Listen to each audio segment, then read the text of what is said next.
दोस्तों नमस्कार। याद है 5 अगस्त 2019 जिस दिन motor vehicle amendment bill 2019 parliament से पास करा लिया गया था और 9 अगस्त को प्रेसिडेंट ने भी उस बिल पे साइन कर दिया था, जिसके तहत जो रोड पे गाड़ी चलाने वाले लोग हैं जिनके फाइन में ट्रैफिक वायोलेशन की जो फाइन थी, चाहे आपका सीट बेल्ट हो, चाहे आपने हेलमेट ना पहने हो, एक 100 रुपए के फाइन को 1,000, 200 रुपए के फाइन को 2,000 और कहीं कहीं तो 1,000 रुपए के फाइन को 10,000, 20,000, 20,000 रुपए लगा दिए गए थे। लेकिन हवाला क्या दिया गया था कि इससे रोड एक्सीडेंट में होने वाले मौतों की संख्या, जो करीब करीब साल में 1.5 लाख लोगों की मौत हो जाती है रोड एक्सीडेंट के तहत, उसमें कमी आएगी। भारत नंबर 1 है रोड एक्सीडेंट के मामले में, उसमें कमी आएगी। लेकिन बड़े दुख के साथ कहना पड़ता है कि मौजूदा सरकार जितनी भी नीतियां लेके आई उसमें जनता के साथ सिर्फ लूट किया गया। और आप बड़े खुशनसीब हैं जो लॉकडाउन में अगर आप घर में बैठे थे, अगर आप घर से बाहर भी कदम रख देते और खासकर गाड़ी में, तो आपका घर भी बिक जाता और गाड़ी भी बिक जाता। अभी नितिन गडकरी साहब ने पार्लियामेंट में एक सवाल के जवाब में ये बताया कि 23 महीने के अंदर करीब करीब 7.5 करोड़ चालान इस देश में, पूरे देश में काटे गए हैं। 7.5 करोड़ से ज्यादा चालान। आप कहेंगे इसमें क्या बात है, लेकिन 5 अगस्त यानी कि अगस्त से पहले, 5 अगस्त 2019 से पहले 23 महीनों का मूल्यांकन किया गया कि इस देश में उस 23 महीने में कितने चालान काटे गए थे। तो आपको जान के ताज्जुब होगा कि 1,96,58,897 चालान उससे पहले के 23 महीने में काटे गए थे। लेकिन नए motor vehicle amendment bill pass होने के बाद, यानी कि 1/9/2019 से लेकर के और 31/7/2021 तक 7,67,81,726 चालान इस पूरे देश में काटे गए हैं गाड़ी वालों के। ये इतना बड़ा आंकड़ा है। और यहां पे आपको एक चीज ध्यान में रखना पड़ेगा कि मार्च 2020 के बाद से इस देश में लॉकडाउन लगा हुआ था। पूर्णकालीन लॉकडाउन, अंशकालीन लॉकडाउन, क्या क्या लॉकडाउन अभी तक वो चल ही रहा है। अभी भी वीकेंड लॉकडाउन की जगह पे लगे हुए हैं। तो जब देश की जनता अपने घरों में कैद थी, उसके बावजूद भी 7,67,00,000 से ज्यादा चालान इशू कर दिए गए। लेकिन यहां पे सरकार की दुहाई थी नए मोटर व्हीकल अमेंडमेंट एक्ट जो लाया था 2019 कि एक्सीडेंट कम हो जाएंगे। तो खासकर अगस्त के बाद 5 महीने 2019 के भी बचे थे, कितने एक्सीडेंट से होने वाली मौतें कम हो गई। इसका असर क्या हुआ? जिस चीज का दुहाई देके जनता को लूटने पे तैयार है, रोड पे करप्शन, आप जहां भी निकल जाइए हर जगह आपके चालान के लिए तैयार बैठे मिलेंगे पुलिस वाले, सिर्फ इसी काम पे जैसे उनको लगा दिया गया हो। क्या जनता से लूट के लिए ही कोई नीति बनाई जाती है? और जिस जनता को यह दुहाई दिया गया, अच्छी बात है एक्सीडेंट कम हो जाती, चाहे लोगों की जेब कट जाए, लोगों को लूटना पड़ जाए चालान के चक्कर में। यहां पे एक चीज ध्यान रखिएगा, मुद्दा आज ये नहीं है कि एक बात आपको बता दूं कि इस टेक्नोलॉजी की कैलिब्रेशन, चाहे वो रोड पे कैमरा लगा दिया गया हो, चाहे और भी टेक्नोलॉजी लगाए गए हैं, उसके कैलिब्रेशन का हिसाब किताब कभी कोई जनता पूछे तो किसको दिया जाता है? क्या वेबसाइट पे अपडेट किया जाता है कि फलाने रोड पे इतने कैमरे लगे हुए हैं, उसकी कैलिब्रेशन इस साल इतने टाइम को हो गया, या उसकी मेंटेनेंस कब की गई? कुछ पता है आप लोगों को? क्योंकि कई लोगों के चालान घर बैठे बैठे अभी पहुंचे हैं, जिनकी गाड़ियां तक रोड पे नहीं थी। खैर, सबसे बड़ी बात, नितिन गडकरी साहब कहते हैं कि रोड पे जो पाथ होल है, रोड पे जो गड्ढे हैं, उससे भी एक्सीडेंट में कमी आई है। लेकिन एक्सीडेंट में कमी क्या आई है, जरा ये आप जान लीजिए। मैं आपको छोटा सा आंकड़ा बता देता हूं। 2018 में 4,869 लोगों की जान रोड पे गड्ढे जो होते हैं उस पे जो एक्सीडेंट होते हैं उसकी वजह से गई थी। 2019 में 4,775 लोगों की जान गई थी रोड पे गड्ढे की वजह से जो एक्सीडेंट होती है। लेकिन 2020 में 3,564 लोगों की जान गई थी। 3,564 लोगों की जो जान रोड पे गड्ढे की वजह से हो गई। आप जनता के ऊपर तो जुर्माना 1,000 का 20-20 हजार लगा दिया, तो क्या इन 3,564 लोगों की जान, जिसकी रोड की गलती की वजह से जान गई, उनको 5 करोड़ या 10 करोड़ रुपया तो मिलना चाहिए? क्या दिया किसी को? क्या 1 करोड़ भी रुपया दिया सरकार ने किसी को?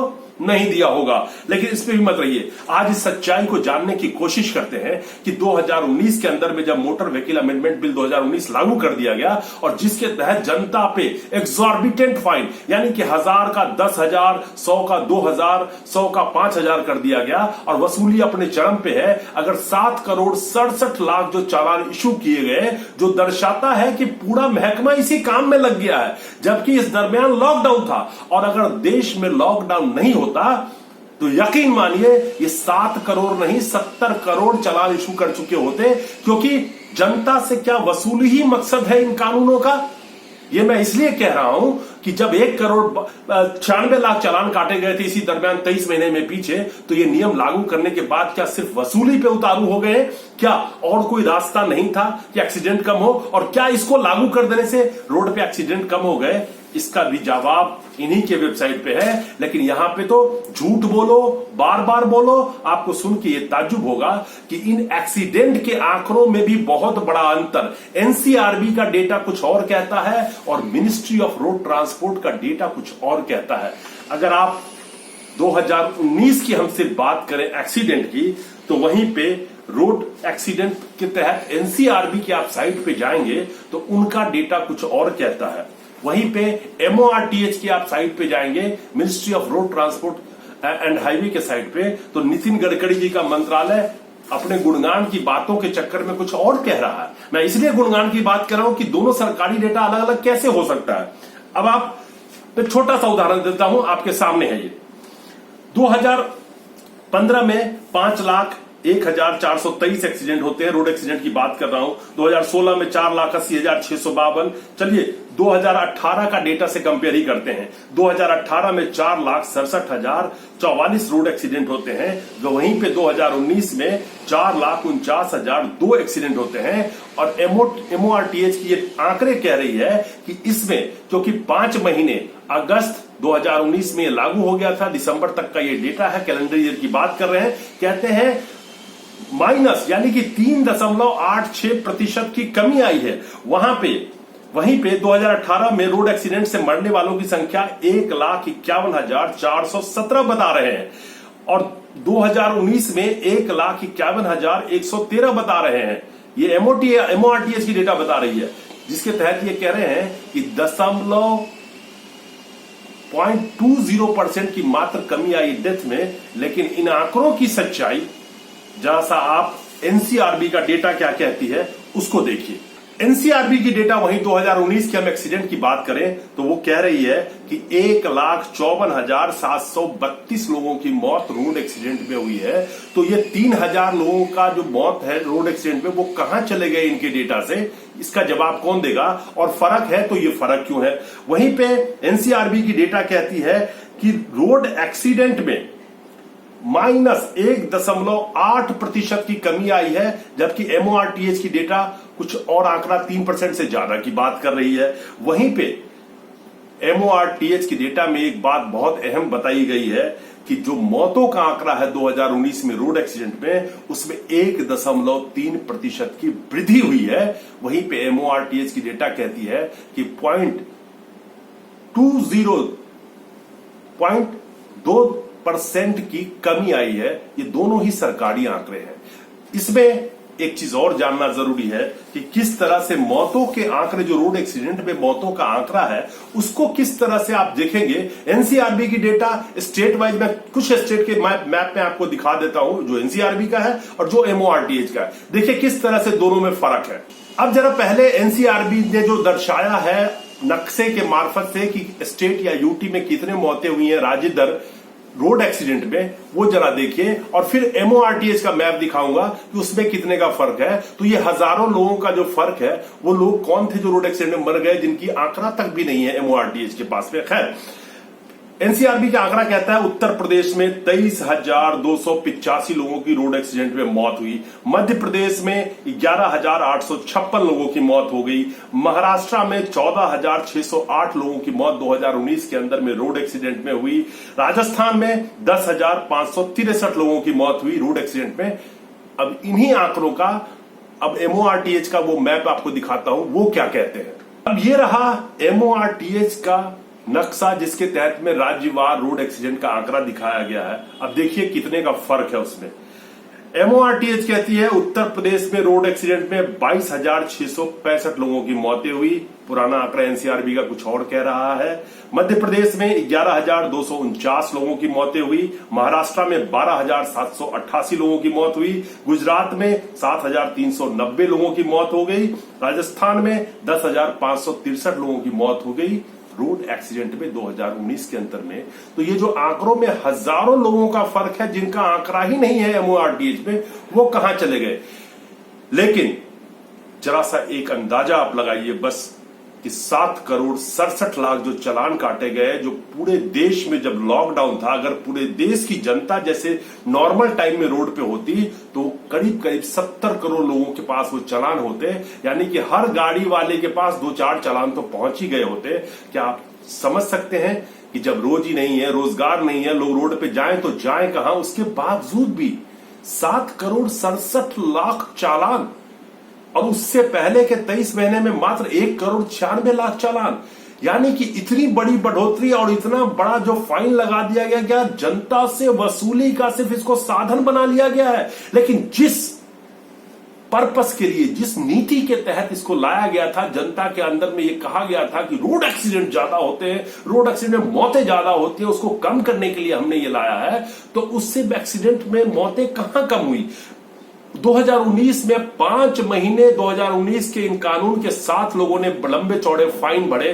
किसी ने एक गाड़ी का 1-1 लाख चालान भरा, किसी ने 2-2 लाख का चालान भरा, किसी ने 10-10 हजार का चालान भरा। जब लोगों के पास काम धंधे नहीं थे, लोग बेरोजगार थे उस वक्त में भी, कोरोना से पहले, लेकिन रोडों से लोगों से वसूली अपने चरम सीमा पे थी।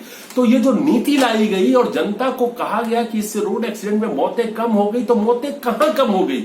अगर 2019 के 5 महीने की ही बात करें, जिसके तहत यानी कि 2018 के मुकाबले 2019 में कम से कम 40% तो मौत कम होनी चाहिए थी, क्योंकि यह नीति के तहत कहा गया था कि इससे मौतें कम होगी। लेकिन यह दर्शाता है कि इसके पीछे मकसद कुछ और होता है। लेकिन जनता जब तक समझती है, कानून लागू हो जाता है और आप रोड पे चिल्लाते रहिए जिस तरह से किसान चिल्ला रहे हैं, आप कुछ भी नहीं कर पाएंगे। लेकिन आने वाले वक्त में जब देश में बेरोजगारी अपने चरम सीमा पे है, लोगों के पास रोजी रोजगार नहीं है, हर शहर में अगर गाड़ियों की संख्या वाइज परसेंटेज देखेंगे तो 70 से 80% 2 व्हीलर वाले उस शहर में गाड़ी चलाते हैं। टोटल गाड़ी का आप अमूमन औसत बता रहा हूं। वो 2 व्हीलर वाले कौन होते हैं जो आज के रेट में 110 रुपए लीटर तो शायद पेट्रोल बढ़ा के निकाल भी नहीं पा रहे होंगे, लेकिन मजबूरन में कहीं उनको जाना पड़े रोजी रोजगार के तलाश में ही। रोजगार तो होगा नहीं उनके पास, लेकिन उनका चालान और खासकर किस तरह से कॉमर्शियल गाड़ी वालों को परेशान करके एक वसूली का धंधा और रोड पे करप्शन। पहले लोग अगर 100 में छूटते थे देके, तो आप 5,000 का चालान है, 2-2 हजार दीजिए और छूटिए, क्योंकि इसकी वीडियो बहुत सारी आई है। तो रोड पे करप्शन अपने चरम पे, और अगर आप चालान भरेंगे, जैसे लगता है कि एक टारगेट दे दिया गया हो कि आप, जो ट्रैफिक पुलिस का काम होना चाहिए था, उनका तो यही काम था कि ट्रैफिक सुचारू रूप से चले और जनता को सहूलियत दे, लगता है उनको भी किसी और काम में लगा दिया गया है, एक रेवेन्यू डिपार्टमेंट में तब्दील कर दिया गया है कि जो लाखों करोड़ों गाड़ियां रोड पे चल रही है उसको आप रोक के चालान कीजिए। हालांकि कह रहे हैं कि ये सब टेक्नोलॉजी के थ्रू अब चालान हो रहा है, इसलिए ज्यादा चालान हुआ है। तो उस टेक्नोलॉजी की भी सत्यता, वेरिफिकेशन, कैलिब्रेशन, उसका जवाब भी तो जनता को चाहिए। आखिर कितनी इतनी घटनाएं हुई हैं कि लोगों के घर बैठे भी चालान पहुंचे। लेकिन आखिर में जिस देश में जनता परेशान है रोजी रोटी के लिए, जिसके पास काम नहीं है, धंधे नहीं है, बच्चा कैसे पाले, वो किसी तरह से रोड पे निकलता है, उसको 10-10 हजार, 20-20 हजार, 60-60 हजार, लाख-लाख रुपए का चालान, वो कैसे जिएगा। शायद वो महामारी में तो बच गया होगा, लेकिन इन चालान की मारी से वो कैसे बच पाएगा, ऊपर वाला जानता है। नमस्कार।